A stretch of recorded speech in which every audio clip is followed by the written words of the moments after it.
এবার আমরা আরেকটা বিষয় জানবো, সেটা হলো MS টু MS যদি MIG ওয়েল্ডিং হয় সেক্ষেত্রে আমরা CO2 গ্যাস ব্যবহার করব।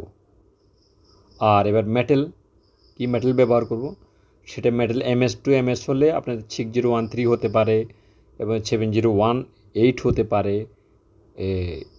সেটা হলো আপনার অ্যালয়, যদি অ্যালয় হয় কিংবা নন অ্যালয় হলো আপনি এগুলো ব্যবহার করতে পারবেন।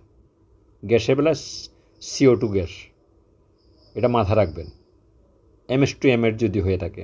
আর যদি অন্য কোনো মেটাল হয়ে থাকে, যেমন SS মিক্সার থাকে, সেখানে আপনি ব্যবহার করতে হবে অবশ্যই কোর, মেটাল কোর হবে আপনার 309 এবং গ্যাস হবে আর্গন। মাথা রাখবেন বিষয়টা, অবশ্যই সবাই মাথা রেখে কাজ করবেন।